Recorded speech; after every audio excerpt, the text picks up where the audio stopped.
We're live, Jim. Yeah, well, it sort of tells you there, but that's fine. Well, yeah, no, it actually says it up in the corner, go live. And I'm like, oh, I should press that button, I suppose. Anyway, so, well, Jim, what did you think? Good. So, hold on. We have a script here. You want to take down your volume? Like your gain, you're really coming in hot. How? Just the actual volume to the computer? You'll see somewhere in your interface where you can dial down the volume. Speakers? Mm-hmm. Not speakers, your mic.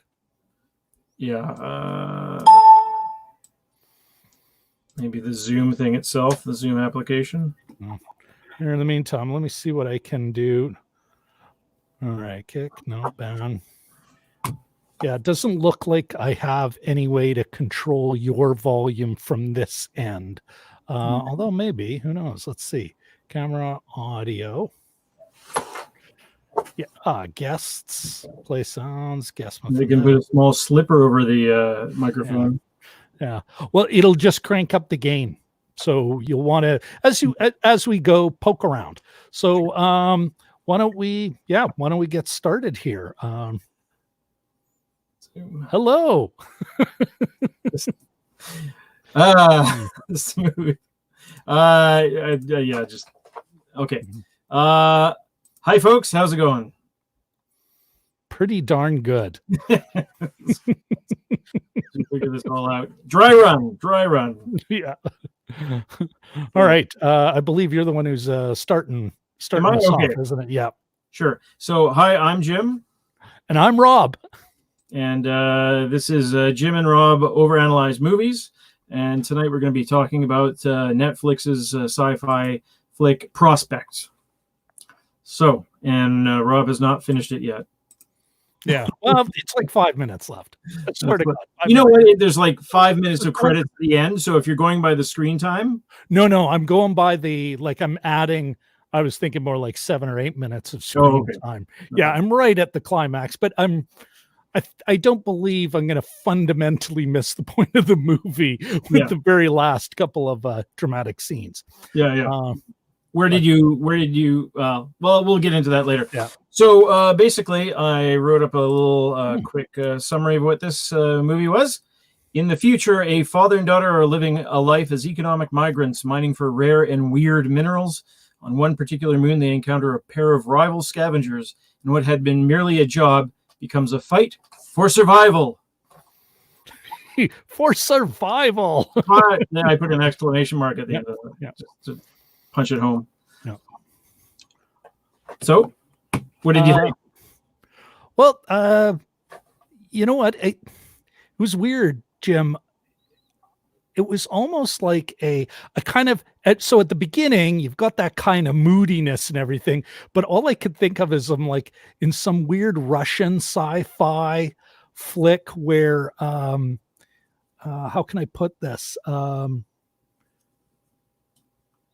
We are, like everything's kind of low rent and sort of off-white. Like it's a Russian sci-fi flick from the 70s meets, and as you get further into the movie, it's like, oh, why is he talking like Buddy from Firefly?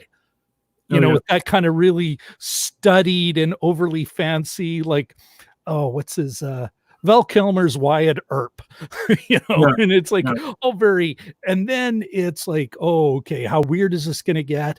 I thought it was pretty good. I definitely would have. I'm glad because I do think it was in the theaters briefly. I'm not feeling hard done by that I didn't go and see it in the theaters. What about you? I actually really quite liked it. The lo-fi kind of aspect. I did have it in between finishing and setting up for tonight. COVID gives you night good. I had mine before COVID. Anyway. But you'd agree, we are a couple of handsome dudes, right? Thank you. I feel it's the tweed, but anyway. Well, one more. I think we are having fun, Cynthia. How are you? Anyway, sorry, go on. Go back to our dry run went a lot. interrupting. There's so many things to consider and people chiming in. That's great.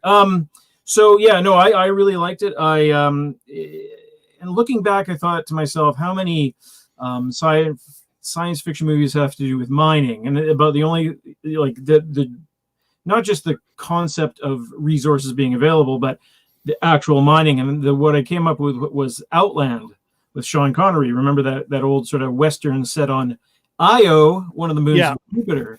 And that was outstanding. I haven't seen it in years, but it's that same kind of feeling. And then just reading some of the reviews. And that because that was like really kind of a Western set in space.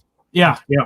But it was that sort of, there was a nastiness to it, and the unforgivingness of the atmosphere as well.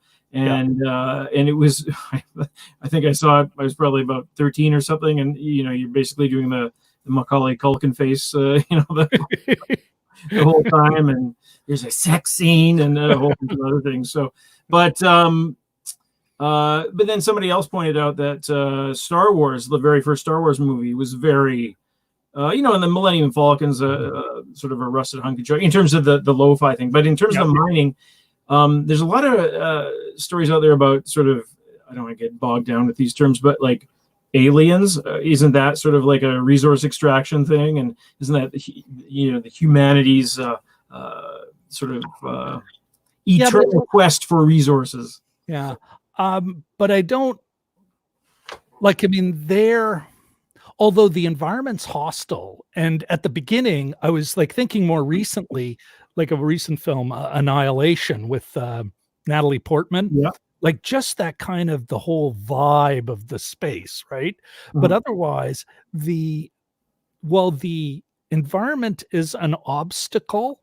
It's not like a character or anything. It's not we've dug too deep and now we're all going to suffer. We're going to destroy humanity, which was, you look at the first Alien, that was why the crew had to fight it. Why they could have just gotten off the ship, but they're like, if this gets back to Earth, we're all done for, So I think that was part of the, how can I put this? I'm not sure how I can put that. Sorry. Here's a question.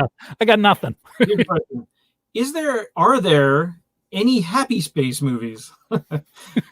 Is there an Amelie in space, or is there something magical where true love triumphs? A comedy, a space-driven comedy where true love triumphs.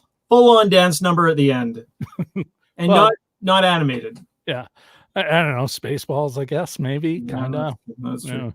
But no, I mean, there was a lot when you had suggested looking at this one. I knew nothing about it. I don't. Oftentimes, I've like anybody else, you have holes in what you've watched, and there's stars you're familiar with and actors that you don't know. I didn't know much about the three principals here. Sophie Thatcher, it's her first movie. I don't know. I don't watch too many things. I haven't yet by the Duplass brothers, and Pedro Pascal. I was not super familiar with either. So this one just didn't really get on my radar at all. And I'm super glad you suggested it, because I thought it was great. And in terms of the language, that sort of fancy, flowery language of the main character, or not the main character, of the Pedro Pascal character, what was his name again? I was trying to think. Ezra, that's right. In the movie, right? Yes. Yeah. So the flower language that Ezra uses, it sort of reminded me, because Schitt's Creek just Jamie's with me. Spaceballs. Anyway. The Schitt's Creek just ended, and Catherine O'Hara as the mother, she's got a great vocabulary. It's done for humorous purposes, of course, but it sort of reminds me of that a little bit. But it sort of, and a couple of reviews pointed that out, like it was verging into comedy and that sort of thing. I just think that's it. It was what it was. Like, I was willing to overlook it, because it was kind of like his way out. He was a talker, right? Yeah. And it was his way out of things. And in terms of language, actually, that's another sort of point that I wrote down. I don't, keeping in mind that I don't see everything, I don't know of another movie that had as much vision in its dialogue as this, perhaps except for The Witch. If you'd seen that a few years back, as it was an old English. Like you mean the two W? They're the two V's. Yeah, the Witch, as my son calls it, but which I think was or is on Netflix. But that's a great movie as well, and they have the same, like, there's vision in the movie, in both movies, and that's carried through with how they approach language. Like, they have all kinds of terms: keva, kip, juice, slingback, throwers, and they never explain anything. You just have to. You got to figure it out. Yeah, and they don't assume that you won't be able to figure it out. Yeah, it's the meanings implied anyway. Yeah. Or even if you don't necessarily figure it out, the thrower, let me circle back to the thrower, but the rest of the stuff, you kind of like, you don't necessarily need to know what it's, even the juice, like it's obviously has some sort of magical component or whatever, but or like, not magical, but sci-fi, cure all sort of thing. Well, they showed it too, and it was this thick sort of jelly, almost like it's very blackish. Yeah, I almost thought tar, but but there's not it's not spoon fed to you exactly what it is, exactly how it works. Yeah. There is no every person that's the audience a surrogate. Like, I mean, we're definitely seeing the world through the girl's eyes. What is her name? Sophie Thatcher. Yes. Her eyes, the C character's eyes. Yeah, but she's not ignorant of the space. Like your dad, Jay Duplas's character, does teach her some stuff at the beginning, but not, what's the word I'm looking for here? Yeah, she's not just in every person totally green and everything spoon fed to her. So nothing spoon fed to us, which I think is kind of awesome, Yeah. No, and they just, I mean, they play around with it, and I mean, a linguist would probably have a good time with this this kind of movie, because they use common phrase, like, as what happens in real life is that a common phrase like juice is used again, and it sort of gains another meaning, I thought it was really kind of neat, and you had to sort of figure out what was going on, and it was like the opposite of American TV. You really had to figure out what was going on. Yeah. Do you think, going back to the what I like, okay, first let's go back to the language one more point. I thought the thrower, that was the thrower, their word for a gun. I thought that was a little kind of, okay, we could have used just gun or something, but that would be like, that's a quibble. Oh heck, I think I'm losing my train of thought here. Yeah. You know what? I can't remember.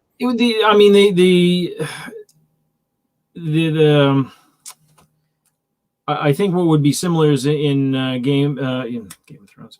In The Walking Dead, they never say the word zombies, and each one of the series calls them something different. They call them walkers in The Walking Dead, and they call them something else in Fear of the Walking Dead. You think they would name them something that went directly related to the threat they posed, walkers or the eaters, well, and that's like, I mean, otherwise any of the other threats there, like, I mean, they're pretty clear and obvious, it's like, oh, what does this guy have to die? Even those points where they could explain something and it is kind of referred to earlier in the film, it's not spoon-fed. It's, I don't know, something to do with tradition. That's why guy's got to die, which I thought was really, really kind of cool. Yeah. That one, yeah, I didn't. That was sort of the most. Are you talking about the big pink guy? Yeah. Yeah. That was sort of the most obvious one that was kind of like, but at that point you're going along with the flow, and it's just, this is, you're gonna like, I stopped watching this movie now. It's just a quibble. But yeah, no, it was I thought it was really solid. The look was great. There was a couple of things. There was a real wind-up culture involved with it. Like everything, even the one musical instrument you see is a hurdy-gurdy, I think it is.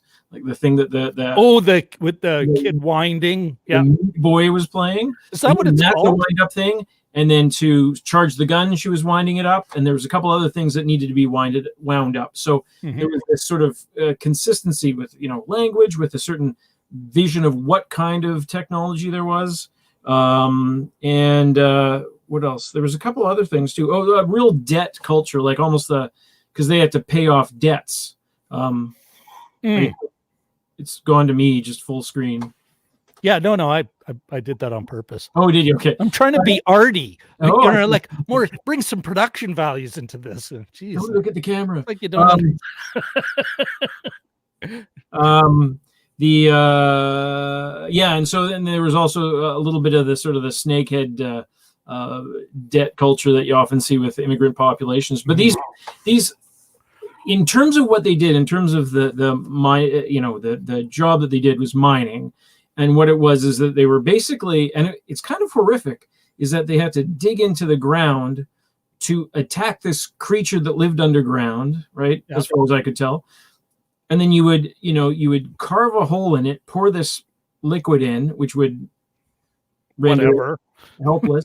And then you would basically take, I don't know if it was its young, like an eyeball or an eyeball, and it was the gem inside or the minerals inside. That's pretty horrific. And then that's a pearl, right? Like Oh yeah, I guess you're right. Yeah. But when they first carved it open and whenever they poured the liquid on, there would always be this scream. You could hear this scream. I just thought, yikes. And then she talked about having to be, as a 12-year-old, be a butcher or to be the person that crawled in the carcass to harvest so as to not disturb the eggs of the creatures that they were slaughtering. Yeah. And it took her an hour to wash the blood out of her hair. These are not people. These are not middle classers, No, but like I think though, like even in the farmer kind of like they never refer to themselves as miners. They're diggers or harvesters. And I think even just in the way she's involved in the butchery is very farmery. Like, I mean, they're not, they're poor itinerant farmers, farm laborers, and so there's that weird mix of miner, also another, occupation that for the longest time was, working poor, poor working labor kind of gig. And this seems to have that same vibe. And like you said, that paying off of debt and everything. What did you think of the performances? Like, I think about, like, I knew Pedro Pascal, seen him and stuff. I've heard of Jay Duplass, and I probably the next time I see him in something or I'm rewatching, I'm like, hey, that's that guy from Prospect. But I kind of liked that I didn't know them, especially the young girl, the C character, the Sophie character, because she was, what's the word I'm looking for? She had you're not loading her with a bunch of, that's Dakota or Elle Fanning and, 8mm and this and this and this, so it had a nice, you could just get into the performance without, that when you see somebody famous and all the other stuff they've been in comes up and how you put it once, you start to see their tics, I mean, nothing so obvious as a Tom Cruise running, but they'll have their go-to moves. Jack Nicholson with the sunglasses and that kind of thing. Harrison Ford points, right? Yeah. You watch just about every movie. He's gonna have a couple of pointing moves. He's a big fan of using his finger. the and it's sort But of never guns. in that sense, it's almost like seeing a foreign movie where you're from a country that you've never seen a movie from before.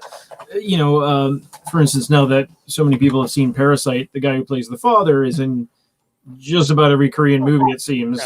And I've since seen him in about 3 or 4 things in the last year alone. But it's sort of that little bit of a surprise. Like the Pedro Pascal, I was talking to my daughter, and I said, like I said, haven't watched that season of Game of Thrones that he's on. He was in a few other things too. Apparently he's in the new Wonder Woman movie. But I was saying he was sort of like he had a real Jeremy Renner vibe, but different, Yeah. No, absolutely. Yeah. And I thought, but he has his own thing going on. But I thought it was quite good. I enjoyed the performances pretty thoroughly. The Duplass, the father, seemed really I don't want to give anything away, but he seemed really kind of not flaky, but kind of troubled or something. Like he was almost on the verge of tweaking out or something like that. So I mean, the main part of it is the C and Ezra, I think would be the sort of the main relationship there. Yeah. Well, and I think in part, like, and this is where I do kind of like the way they worked it in. Now, I don't know if it seems that the Ezra character sets up a couple of puts together a couple of questions, a couple of going to the heart of her need, that her father never was answering her questions. Yeah. It was like, nope, I made my decision. This is what we're doing, blah, blah, blah. I've never heard of a father ever do that with his kids. This is enough for discussion. Yeah.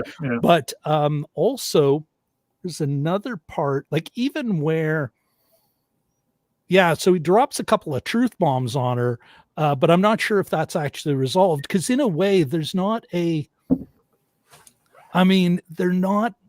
these characters don't actually have to have some deep psychological need to overcome to achieve their objective. They're very much put in a scenario that it's a survival scenario. Now, mind you, it's not a survival scenario like, the monster, never saw really a lot of character development from Ripley and Alien, but you know what, there was a bit of that, some hint of that. I kind of go like, why bring it up if you're not going to answer it, or if you're just going to, and I mean, I'm pretty much at the end. I may not have, but I don't think that are any of those resolved. Spoiler alert, everyone! Spoiler alert. What part did you reach? Like, I'm right at the they've met the mercenaries. They've convinced the mercenaries to do the deal for him to actually harvest. And then there's right at this conflict moment where it's like all of a sudden it looks like it's all going to fall apart again, because he said something that isn't quite jiving with the whole but I'm more thinking about is it ever resolved, that kind of question about her and her father and that relationship? Because because Ezra at the beginning's trying to, I don't know if he's trying to get under her skin, or it's like, hey, I always keep my partner in the loop. I think that was just his sort of shit disturbing ways. Primarily that was just trying to get her off balance. And it's interesting how the roles sort of change. I don't want to give anything away to you, because there's still a few things that happen, of course, at that point.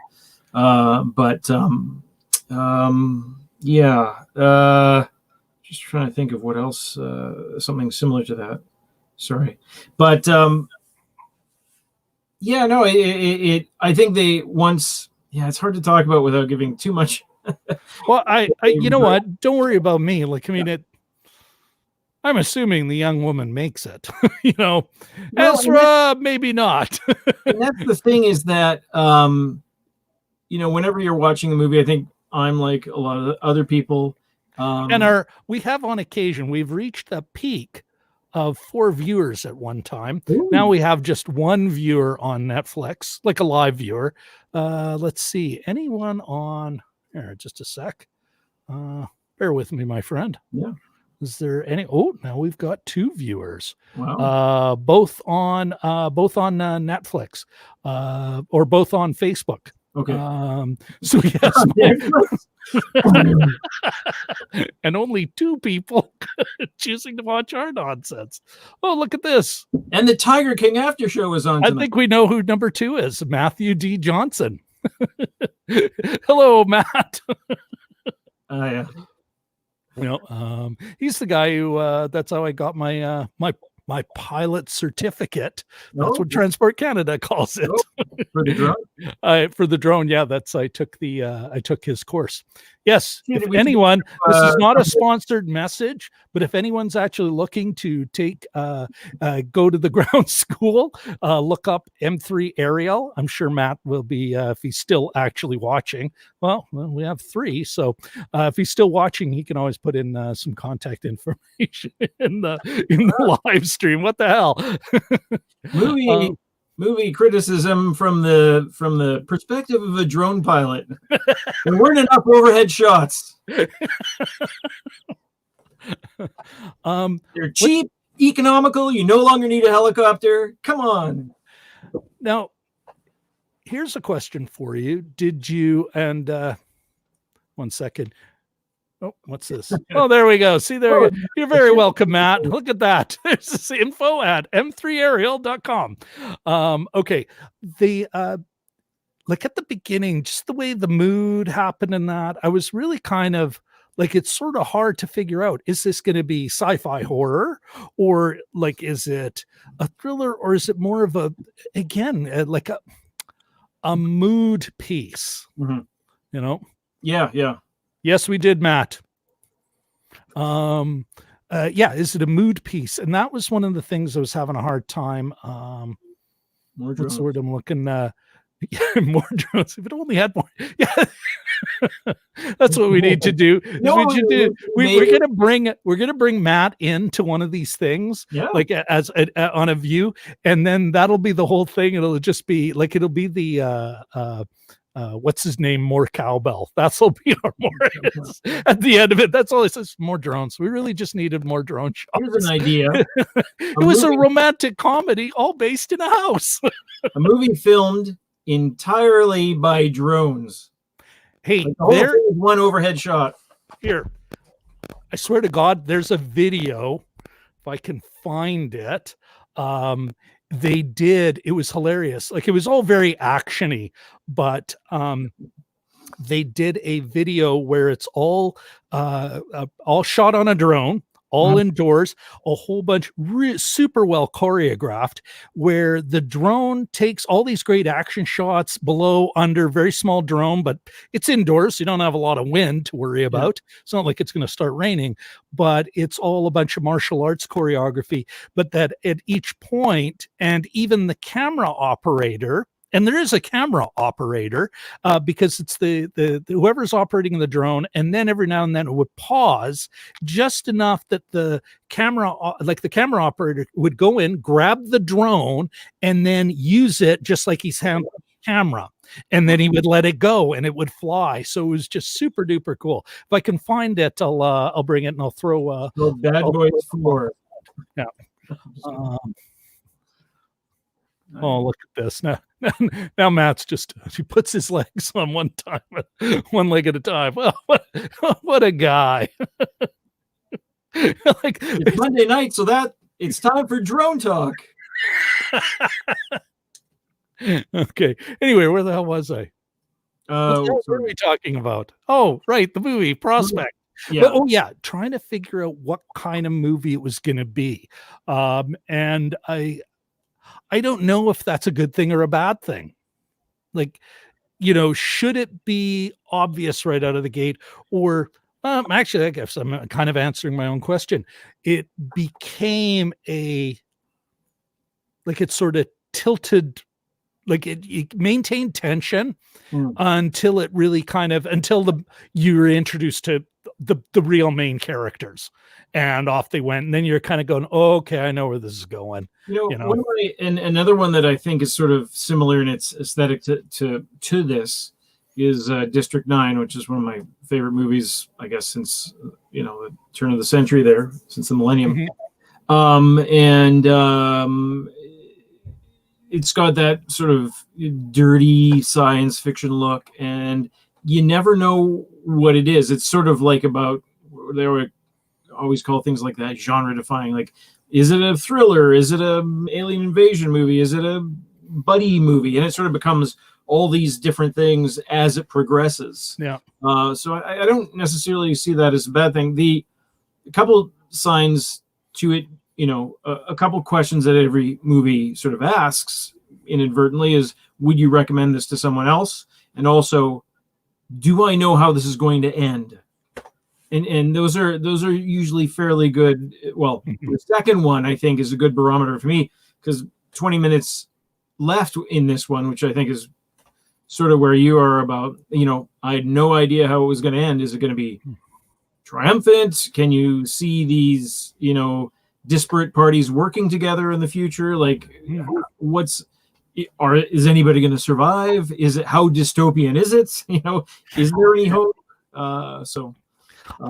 You know what? I don't think, I'm pretty confident, although a price will be paid, let's say, I'm pretty confident I'm at that point where it's like, this is going to kind of work out. It's not going to be, it's not going to be it's not going to be a comedy ending, that, wow, we've got everything, and or even a Star Wars ending. So I still think Star Wars is not a tragedy.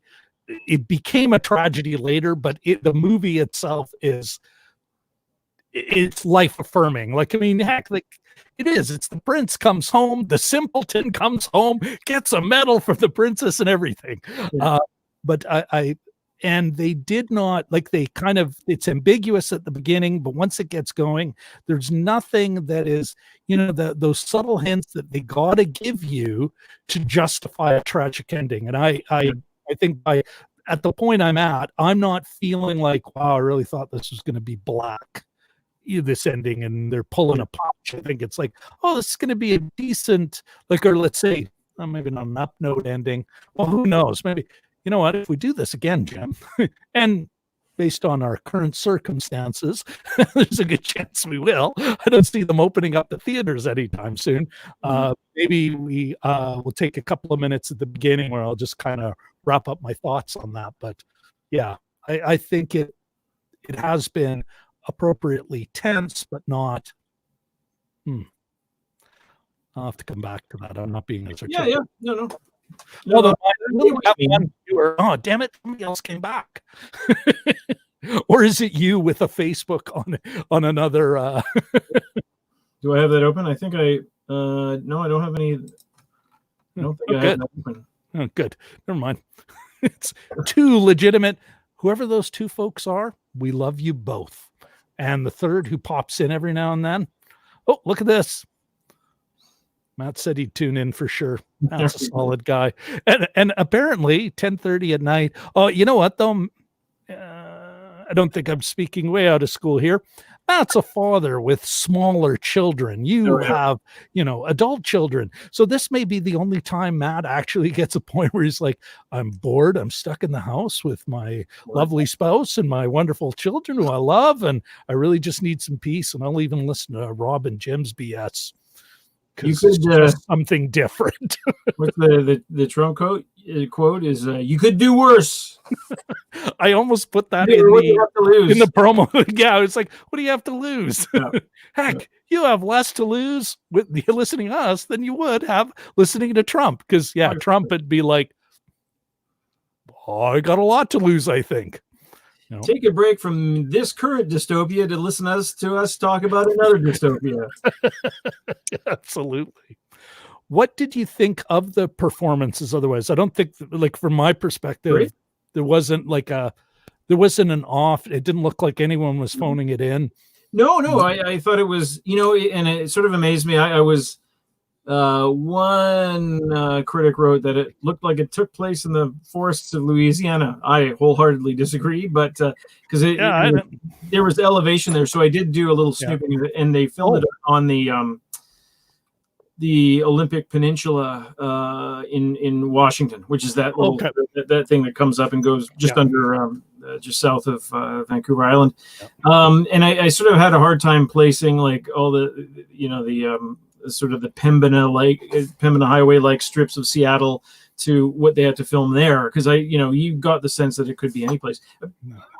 So sorry, and I got off topic there, but in terms of the performances, I mean, they were able to make it seem, and the creators too, made it seem like its own place. Like I didn't see it as being, a national park in Washington. Yeah, no, I think they really captured. And then again, it brings up like another. That's why I kept thinking Annihilation, which was both familiar and alien. And I thought it was really good. And even again, it was like, oh, am I in a dinosaur movie? Because all the ferns and that, but I really think they managed to use again, it was familiar yet alien. And all through, you put everyone in apparently the most breathable suits, because no one sweats in them, it seems. A little bit of condensation when she's running away at one point. Once some condensation once in what has got to be a very warm and humid space. Brutal. but like you so it's familiar, but it's alien, and again, that goes back to the tension at the beginning of the movie where you're kind of going, oh, what is this about? What kind of movie am I going to see? Is it going to be a monster movie, or even the uncaring nature? And that they have that they were able to set that up. And again, just with costumes and that stuff. We got, hey, you know what? Yasser, I hope I'm pronouncing this correctly. Yasser Suisi. I hope I pronounced that correctly, Yasser. You are on Jim and Rob Overanalyze Movies, and we're talking about Prospect tonight. That's where you are. Stick around if you'd like. Feel free to ask questions. Right here, we got another viewer, Matt, who's managed to not be bored. He's because he's that kind of guy. He's growing as a person. He's adding value. Well, I think he was talking in general about the pandemic, because you were saying if people are bored, Oh yeah, no, but that's exactly. I'm still making fun of that a little bit, though. It's like I'm going squirrely, and Matt's going, no, I'm doing self-development. Jerk. Anyway, where the hell was I before I rudely interrupted? The movie where it's going. Oh yeah, I don't know. Yeah, I'm kind of.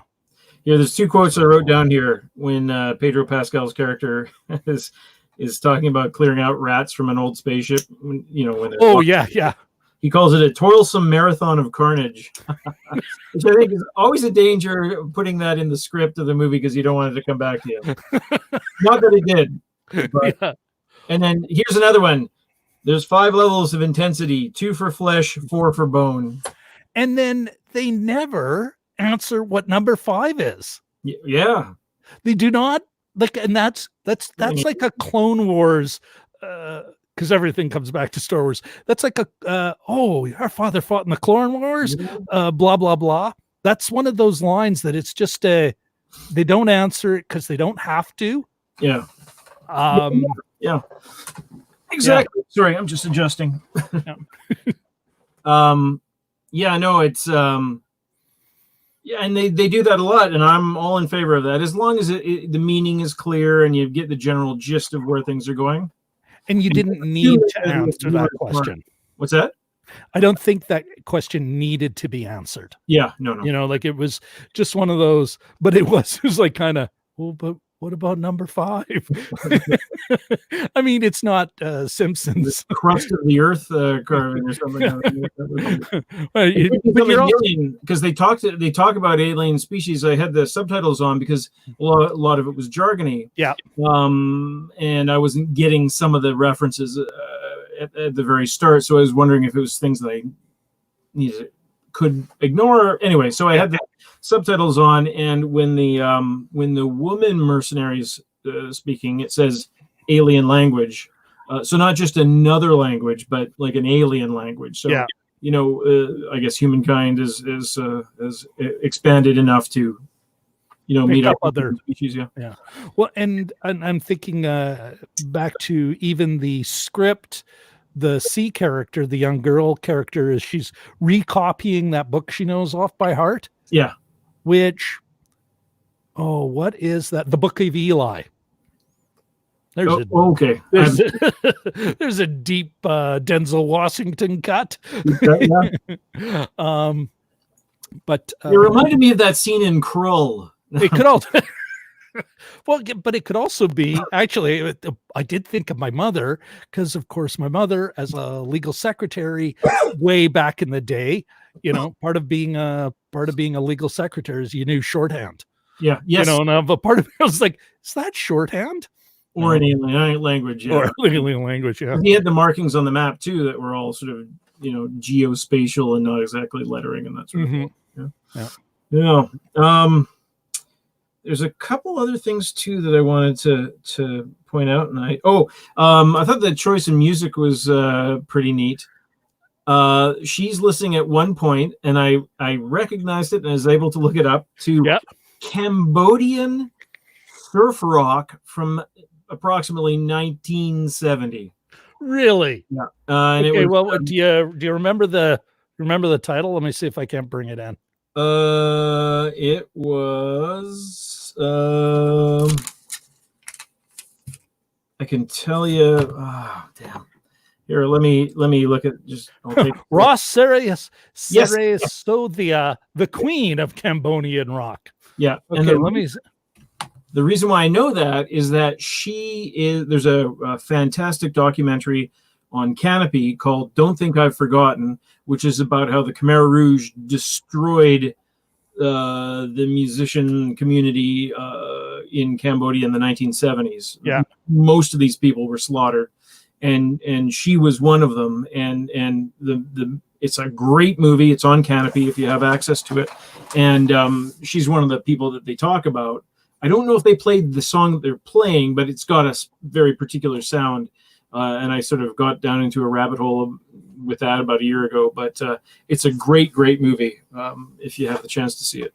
Okay, let me see if I can't.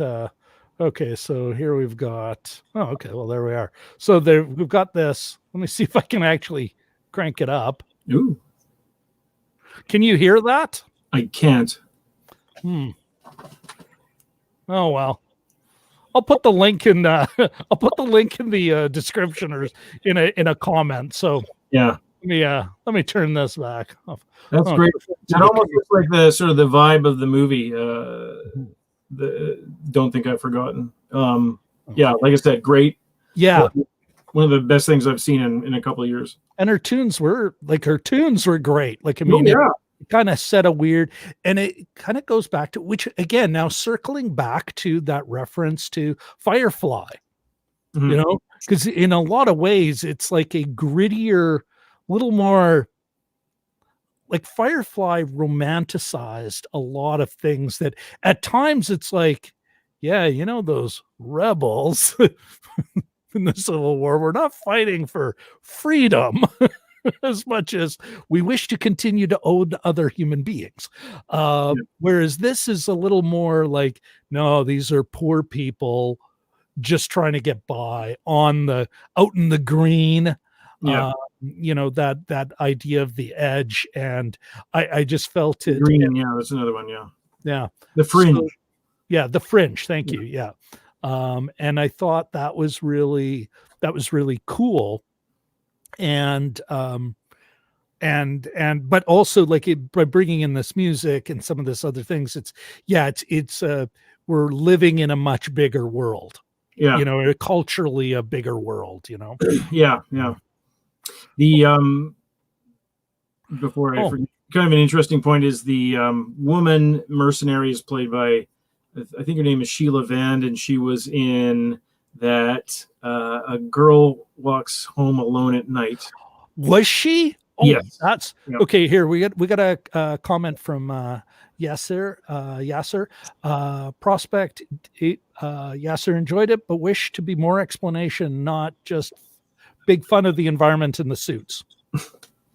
I'm not sure at what point, you're tuned in, so we might have covered some. Oh yeah, we're not super rigorous in our conversations here. It's a little bit of a sort of a loose rabbit hole-y kind of thing. Yeah, perhaps actually that's a great time to kind of talk about where this show idea came from. Give Yasser and what may be Matt or one other viewer an idea of where this started and what we're trying to. I don't know. Are we trying to accomplish anything, Jim? That's a tough one. No. But Yasser, just for your own edification, what we're doing or what we wanted to do with this is Jim and I in real life used to, we'd go catch a flick.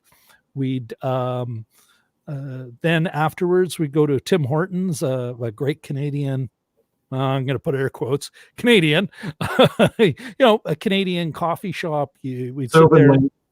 Yeah, it's open late. And as much as I'd love a beer after a movie, it's the only place you can go is really loud and I like to hear. So we'd go, and our conversations are always very much wide ranging. And so that's part of the reason we're doing this is we can't do it in real life because of the lockdown. Feel free to jump in if I'm missing anything, Jim. Yasser, some of it also is what I really enjoyed and Jim has enjoyed is that we allow our conversations to kind of go sort of, it ranges pretty wide. And that's part of what we got out of watching a movie was, like, hey, what else are we talking about when we see this movie? It is the soundtrack. It is, hey, what have these other people done, etc. Some of it though is, you kind of came in later in the game, like we had a bit more of. And if you stay tuned for the next episode, assuming there is a next episode, and I think there will be, we'll probably commit a bit of time and I'll be better prepared. Jim and I will be better prepared because this is literally the first time we've done this. We'll have a bit of time at the beginning to actually kind of set up the film, where it came from, and that we'll do our promo, not like when Jim had already started the movie was when I was putting it up on social media. We'll be a bit better prepared. So anyway, and Matt is sticking with us. Okay. The other thing too is that we had a script that we're going to sort of introduce things. We had kind of a few bullet points, and then that went out the window. And but that's it was sort of like part of I kind of did a freezing thing for a few minutes, and that's all part of this first run, anyways. But still, so going back to what the hell was I saying about? Again, it's like a grittier. What are you looking at? What you hit with? Well, you're gonna get like I needed those. Wait, hold on. Later. Yeah, there you go. Going back to again, like this sort of a grittier, a little more real, a little less. Again, like if you look at Firefly and even Serenity, the movie, it really kind of romanticized that whole scene of people living on the edge. Like there's some nobility in it. Whereas this one, and this is kind of set up in Ezra's first sort of truth bomb onto sea, seemed to be setting up, Jim, a kind of, well, we're all making hard choices when you're on the edge. Even when he was talking about her dad, saying, he was going to steal our work. And, he was, yes, the way he may have pulled the trigger, but he's had a small part to play in it. It's like, well, that is technically true. That is technically true. Yeah. But yeah, both are like kind of hustling and just trying to figure out how to get by. Yeah. You know? Yeah, and theirs is a hard, sloppy life too. I guess, in terms of the father character, rather than being sort of a little bit tweaky, I guess he just seems exhausted to me. Like, from what you see of him, is that he just seems just exhausted. Right. And another thing too that I thought was interesting, and this often happens, is that there's just no mom, and in a lot of, think of Disney movies, there's just not a mom. Yeah. And sometimes they explain it and sometimes they didn't. They didn't in this case. We guess she's gone or dead or just who knows? Not, like you said, not there, referred to, but again, a lot of things like they only give you, like, it's a great bit of filmmaking actually, because they only give you that what you absolutely need. Yeah. And that's pretty cool actually, like that they're able to do that. Oh yeah, I was just gonna say, and yet there's still the lethal weapon nail gun at the start. I'm not gonna give anything away, but there's just like if this happens and that hits that, whoa, and I wonder if this will come up later. But just like, boy, this nail gun sure is powerful. Yeah. Oh, if you did that, there would be consequences. Yeah, exactly. Yeah. But even that, like, I mean, well, at least I now know what to look forward to. But it's said so quickly, so well done. Like, that seed was planted well. Yeah. Like, I mean, you kind of know. There's that Chekhov's gun moment, but, at the same time, it sort of fit the conversation. And, but back to what you're saying about the dad and how tired he was, it's right down to like, you could almost see him just going through the motions. He's drugged to go to sleep. Yeah. You look like your mom, and then, another drug to get up. Like, he, in a lot of ways, and yeah, no, I just want the money. Like, it's this is not going to be discussed. We're going to get out of this life. We just need that one big score. Well, just one score. And I think the point's made that they are taking a chance, like, or he has decided. What does he say? Final decision a couple of times. He said, yeah, this is we're not discussing this. This is what's going to happen. And this is our chance. On an aside here, so I got this thing. It was a wonderful gift from Richard and Katie. Not that they're watching. I think Matt's the only one with us now, or maybe Yasser. Anyway, this great thing, and it's awesome in the way it works because you fold it up. Hey, like the whole idea is once you're finished, you just, and it packs away, which is great. But at times when you're trying to drink out of it, it's kind of, this is a lot more support than your typical, water bottle should require of you. Anyway, it's apropos of nothing, I know, but. Well, it looks like a piece of gear you might have on an alien planet. There you go. That's exactly what I was doing. Yeah, never mind. It's not just the real thing I grabbed. This is actually a souvenir pen from the tunnels of Moose Jaw. So that's it looks like a cigar. But a cigar, the shape of a pen. Oh, is it kind of that whole mobster thing? Yeah. Gotcha. Yeah. But yeah, I liked him. Like, he was already kind of, in a way, so actually, everything's kind of broken, as you'd expect, right? Like, the machinery isn't quite right. They're forever cleaning it, hand cranking things. And that comes back to the thrower, but even he's part of the machinery that's breaking down. Mm-hmm. Like, he winds himself up with, Yeah. the whatever the hell he was chewing on in the morning.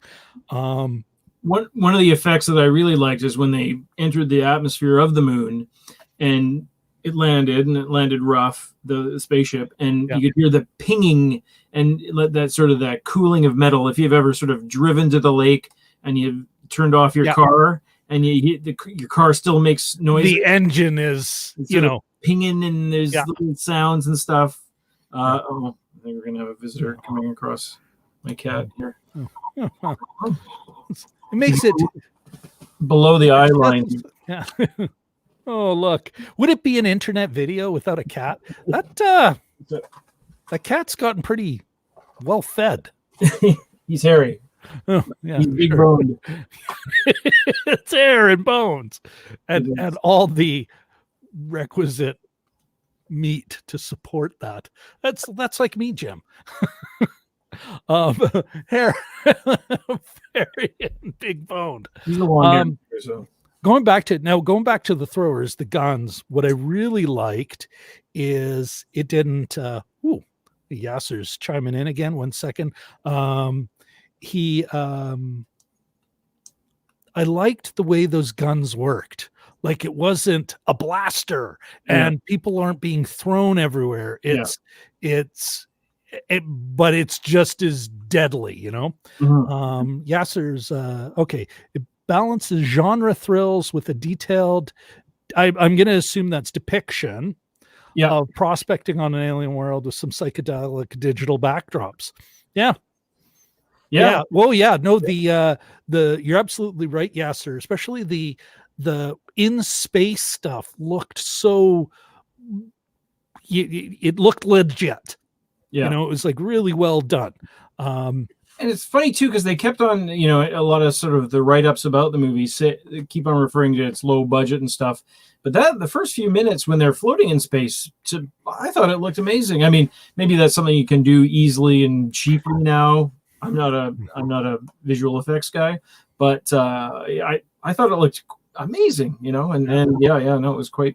But this is where it is a low budget film, and I think you can maybe, well, first of all, the talent, like it's not a one monster name after another.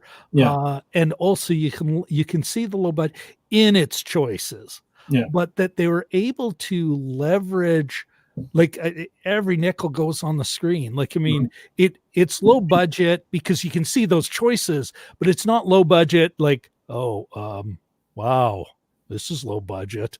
And now I'm thinking of another Netflix sci-fi, nothing gritty about this, Shanghai Fortress, which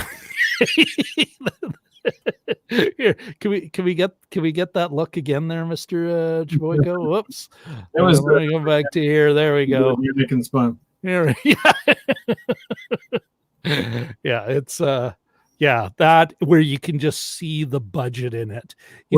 Here they thank Olympia Inn at Suites and Suites at the end there, and I'm just what I'd call that up, but that doesn't sound very expensive. But but I think that's exactly it. Wonderful place to stay. Yeah, but you can see that. So what they did is like kind of, okay, how do we make that? How do we make sure that people still feel they're in a different space? And their VFX, I mean, they did have to do some compositing. You're absolutely right, Jim. Like, you know what? Now I'm going to toot my own horn with Matt in the thing. It was like when I did that sky replacement, and it was just some of my time at home, like with that drone shot on that project. I helped, I was on Matt's crew with that drone thing.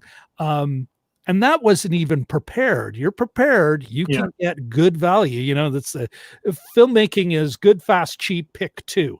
And low budget, you gotta be willing to take your time, make the choices so that you can put the maximum effort. And I think they did. Like, I mean, even in the performances, they spent some time in rehearsal. They really cast it well. Further to what Yasser said, in terms of genre, and you were just talking about weapons there. Is that in terms of the weapons, you get almost like I don't know about Western, but it's interesting that the guns had one charge, they had one shot, and And basically, you know, if you miss that, you know, you're in bigger trouble than when you started out. Except for Ezra's business partner. Yeah. You know, Ezra's business partner back at the very beginning, but that looked like a Gatling gun, except Yeah. not a bunch of you know, blam blam blam blam. It was blam blam blam, Yeah. dead, and then dead. Those were very quick. Yeah, they were very quick. I recently watched Yojimbo, and the samurai movie from 1961, and most of it's leading up to various fights, and the Sanjuro character, who's the Yojimbo's bodyguard, Sanjuro, basically leads up to this big scene. You think it's going to be this like 15-minute sword fight, and it's over in 10 seconds. Like it's just done, you know. And that's the thing. It was, and if you look at sort of, you know, Japanese culture, or any kind of violence, really, you know, you always hear about them being things like that playing out really quickly, and the same thing with this. It wasn't drawn out. There's a number of episodes of violence. They're fairly quick, and not overwrought. You know, it's just almost matter of fact, you know, in how they happen too. So the quick, like not so quick that you didn't know what was going on, but quick as in, oh, okay, that's done now, and immediately reacting to the consequences of that. Yeah, you know, and I think that was one of the great parts of this film. Yeah, and then going back to the again, back to that budget and the way they maximized value, like, you know, whether it be the flashier stuff, the compositing at the beginning and the creation of worlds, the world creating that they did at the beginning on the ship, but even to the world creating with, again, just costumes and a bit of that mist, the spore threat, you know, that kind of, and a lot of people, even if they know what it is, the environment, and well, going back to, you know, somebody's, oh, it was like Louisiana. It's like, what part of Louisiana? You know, it's like, although who knows, maybe there's a part of Louisiana. Well, it was very rocky, and the elevation, you know, heading uphill, and I you know, it's bayou, so they don't have a lot of, you know. Yeah, there should be a lot more water, you know. Exactly. So much more sweating. But I wasn't surprised that it was like the rainforest of the West Coast. They put it. And before you mentioned Annihilation, is that I thought, boy, you don't often see green and science fiction. Like you don't often, you know, he's usually muted colors or Outland. Like we mentioned together earlier, rather, it was. Well, that a grimy gray kind of thing, and from memory, and you know, a lot of black and white and that kind of thing. But you know, Annihilation. Before you mentioned that, yeah, no, I was thinking you hadn't seen that too often, so it was neat to see anyway. Well, and I think, and again, I'm going back to the ship, and it'd be interesting what Yasser and Matt think. But you know, I'd have a hard time arguing with what Yasser's saying here, right? Yeah. You know, like it is, you know, and I would say the only thing I would change or ask you to think about Yasser's is it slick, you know, like, I mean, it's almost like hey, I think that's why it's a good film, even better than some, because it's not trying to pull anything off. Like it really is, you're in the story right away. I don't know. Maybe I'm being maybe a little picky about terminology here. What about going back to action? Green. And again, you compare it to that weird kind of white in the ship, but like in a well-maintained ship, it seemed, except when she was high on her dad's drugs. But again, all that white had a kind of yellowy coloring, a used sort of, but again, I think that was the one part where I'm like, now this is where maybe budget shows, because there's a part of me kind of going, I don't see in space a lot of metal toggle switches. Yeah. I have a hard time, like some of the mechanics of the spaceship seemed a little, maybe I wasn't quite like, again, I was thinking Yeah. again, Russian 70s, like the original Solaris or something. Oh, I think that's I haven't seen a lot of, but yeah, but I'm thinking that kind of aesthetic, like yeah. space aesthetic, um yeah. Oh, Oh, that's what I yeah. wanted to mention. The other thing too, and I saw this, young girl on a spaceship, and obviously sort of like doing her own thing and listening to music and just sort of hanging out with herself for company. And I thought, Super. All I'm thinking is, hey, she has like a cooler version of the headphones I'm going to be wearing. well, I was thinking that how many teens are doing that exact same thing right now in this COVID shutdown. And then it started, Looking for space away from everyone else. well, yeah, How and can then I elements of can't even find isolation and angsty alone? helmet as mask and that kind of thing. And there's infection and don't breathe in the spores. And there's you can often watch something at different times in your life, and it it applies to whatever situation is. Yeah, like it was obviously wasn't an intended thing, but yeah, that they are isolated is just the family, and Yeah. how many people are going through that exact same thing right now. Yeah. What did you think then? Okay, so well, yeah, I went down some YouTube click hole and ended up watching an interview of Brooke Shields on This American. Yeah, no, it was fascinating. I guess she now has a XM radio show.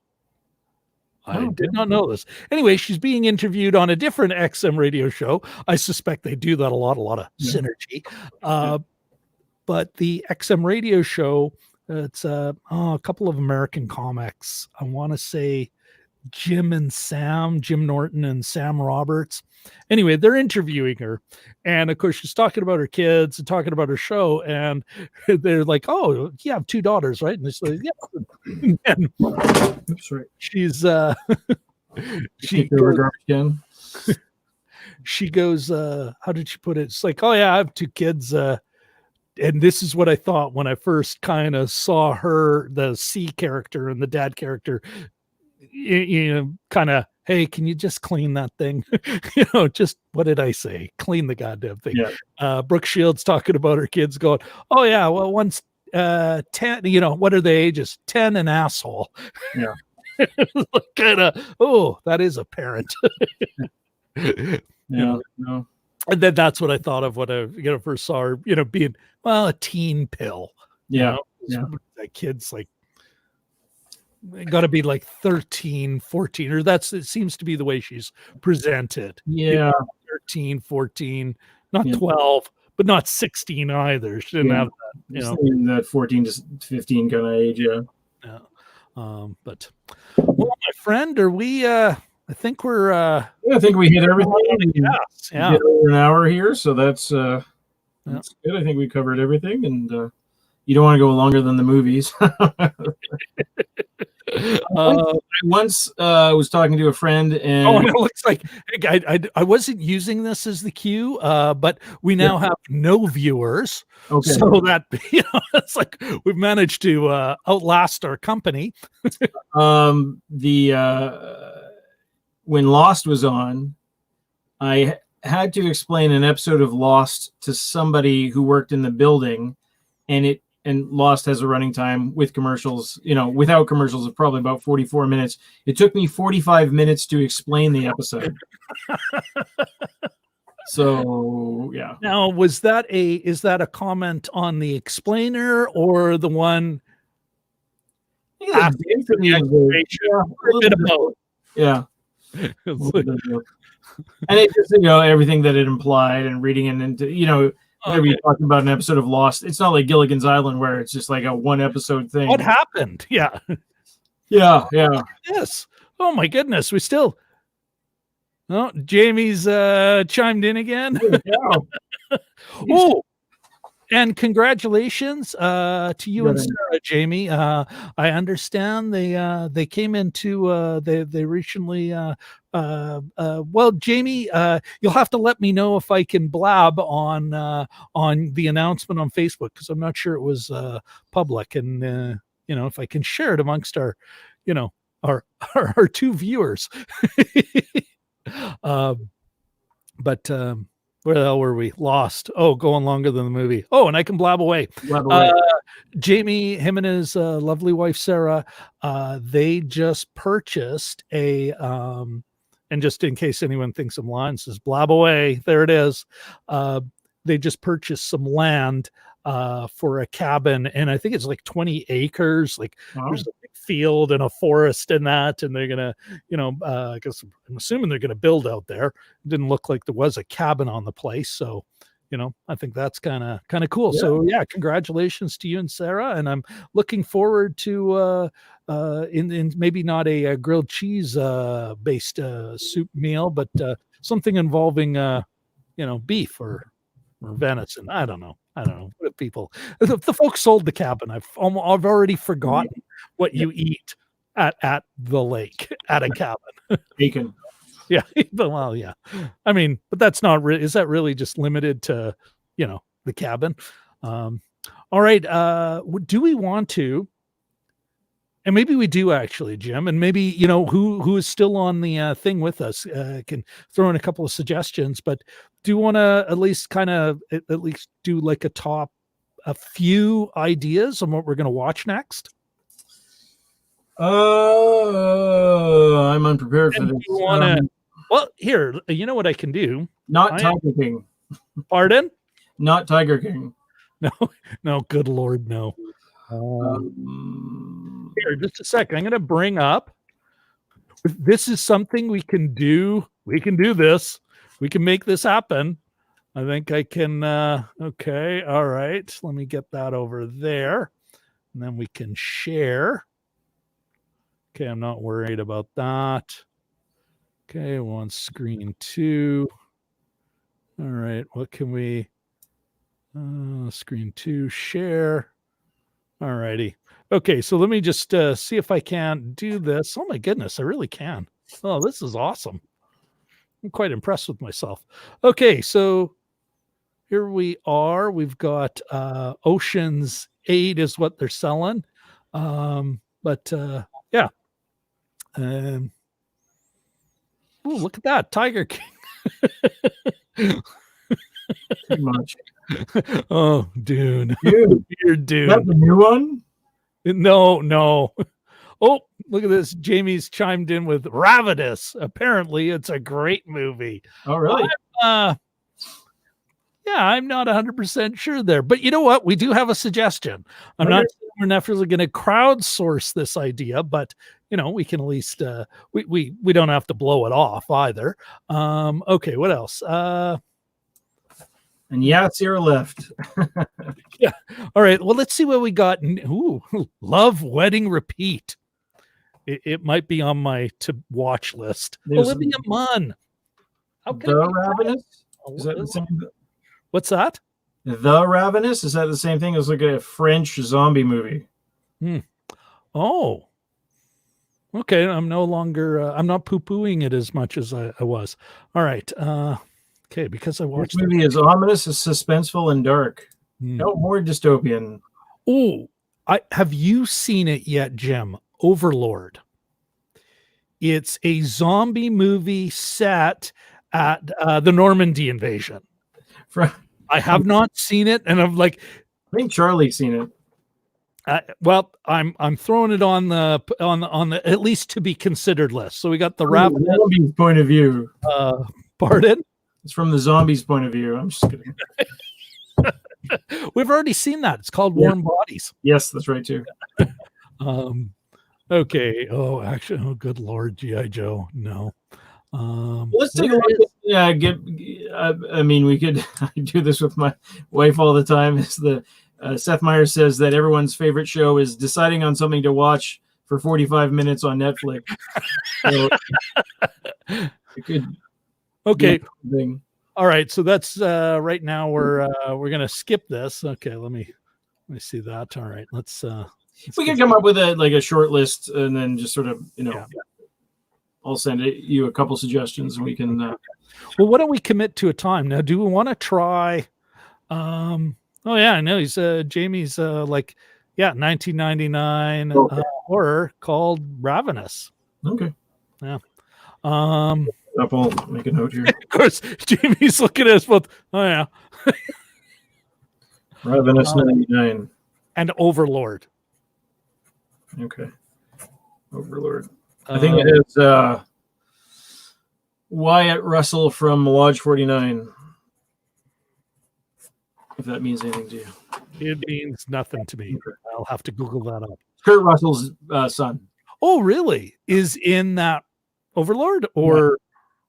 Yeah. Okay. And he was on an AMC show called Lodge 49 about a sort of Masonic lodge in Southern California. Okay. In sort of dystopian current day Southern California. Okay.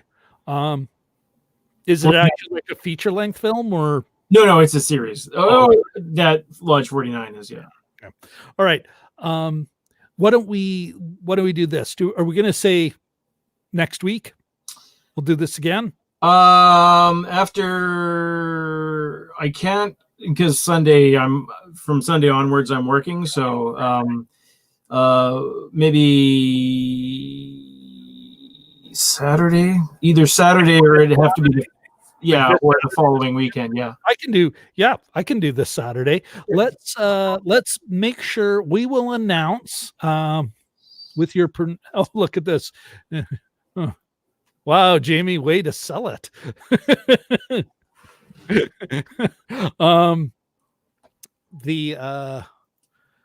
What we can do is, why don't we say this? We will make sure we'll have made our call and done a proper promo by Thursday.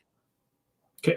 You know what? We'll have made our choice and we'll do a proper promo by Thursday or latest Friday so we can actually kind of get the message out. Otherwise, yeah, I think we're good. So by Thursday, we'll have made our call and gotten out a promo. And Saturday, we're going to watch the movie Saturday and then the same thing. And maybe we'll be a little slicker. We'll actually go through our script, or maybe we won't. Who the hell knows? Sure. But it'll definitely better chance it'll start on time. All right. Anything else? No, it was fun. Well, I put the two cats to sleep here. Listen, we got two people are still watching. Both of you, thank you very, very much for sticking with us. And I hope you enjoyed it. Whether or not you enjoyed it, subscribe. Yep.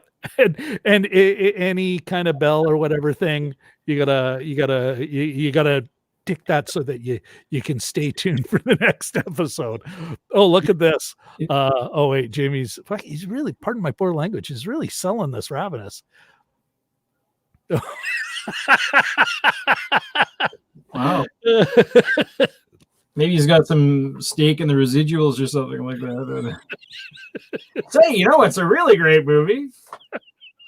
Heard that Saturday Night Live comment. Jimmy's another guest we should maybe factor into a future episode. The Saturday Night Live Downton Abbey movie quote was I was on the back of my seat the entire time. About cleaning and more cleaning. The royals are coming to visit, and we only have 18 months. Anyway. All right. Okay. Well, we're gonna look at this. Oh, Jamie, what's those royalties? Keeping those royalties coming. All right, we're going to say goodbye to everyone here. Jim, you want to stay on the line for a second? Sure. We'll just going to wrap up, but I am going to end the broadcast. Again, thank you all very much. Appreciate the several people who kind of chimed in and visited, and we will and Matt, good seeing you. And if Yasser is still on, thanks for stumbling on and sticking around for a bit. And yeah, Jamie, bye. All right. Ending broadcast now. See, this is where I could. Oh, wait just a sec. Yes.